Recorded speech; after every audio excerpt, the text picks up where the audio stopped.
Intercompany transfer of services and non-current assets. There are a few reminders that we need to look at, and that is some of the consolidation requirements that GAAP has. And that is, if there is any intercompany transfer of assets, they must be eliminated during the consolidation process. So that means we must consider any unrealized gains or losses that occur because of the transfer, and we must consider an NCI if there is one on upstream transactions. We're going to look at two broad categories of asset types. The first is non-depreciable assets, and these transfers will be very similar to inventory, and we'll have to eliminate any unrealized gains or losses very similar to the deferred or unrealized gross profit. Non-depreciable assets, we'll use the example of land in our illustrations.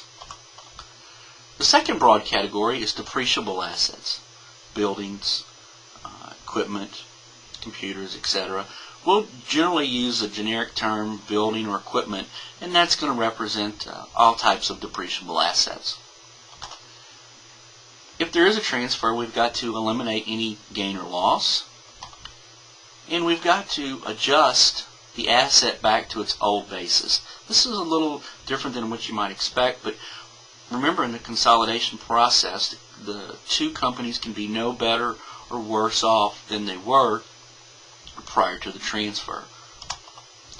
So that means we'll have to consider the basis and depreciation. And we'll go through the mechanics of both of these in our upstream and downstream transactions. We're not going to focus a lot on intercompany transfer of services, but if there's a service provided between companies, typically there'll be a revenue on one side and an expense on the other. So during the elimination process, we're going to debit revenue and credit expense of some value. And there really will not be a problem when we do this. Let's look at a very simple example of a transfer of a land or a non-depreciable item. Parent sold land costing $20,000 to its sub for $90,000. The sub later resells it for $140,000.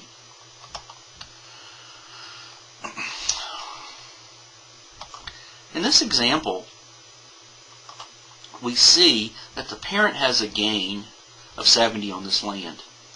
Now, this sale took place in the first year, X1. During the consolidation process, the parent cannot recognize this gain until it is sold to third parties. So we're going to have to keep track of all of our assets, identify the ones we sell between the parent and the sub, and monitor the sub to see when they sell those assets. So at this point, we have to postpone the $70,000 in gain. We see that the sub has a gain of $50,000 once it is sold. And what's going to happen is we'll postpone the $70,000 gain until it's sold in X3, and then at that point, both parties would recognize the gain. We're going to look at two broad categories of transfers here. The first will be depreciable and non-depreciable, and we're going to look at them in downstream transactions first, and then we'll follow that up with upstream transactions. The first category is going to be non-depreciable assets, which is going to be land. We'll look at depreciable a little bit later. So here's our example, land. And here's the information. We're going to follow the similar pattern that we've done in the prior chapters, in that I'm going to give you the information to let us go through the entire elimination process.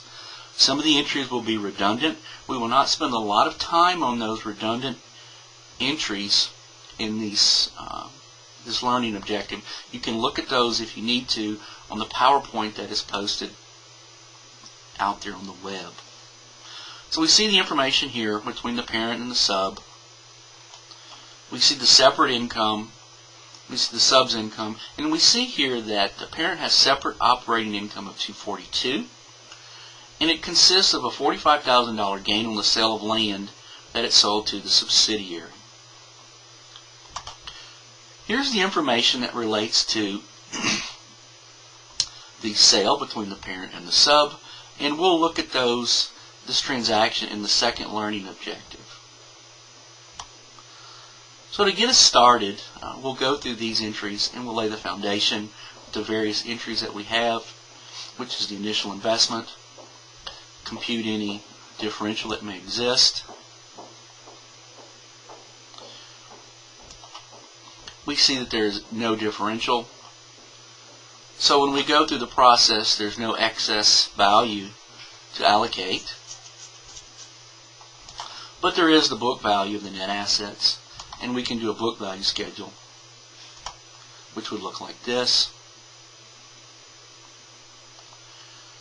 And then we could consolidate immediately thereafter, and there's just going to be one entry, which consists of the following.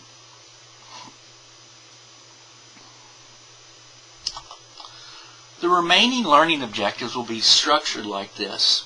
We're going to first do downstream transactions of land and equipment.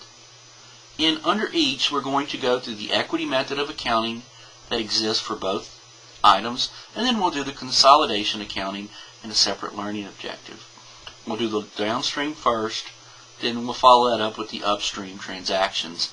And what we're going to do is we will include all years in the process. So we'll do the first year when the transfer takes place. We'll do the second year, and in some examples we'll extend it out to the third or fourth year, and then we'll only focus on the items of importance. So we won't do all of the EJEs and equity method of accounting that exist for the redundant items that are out there.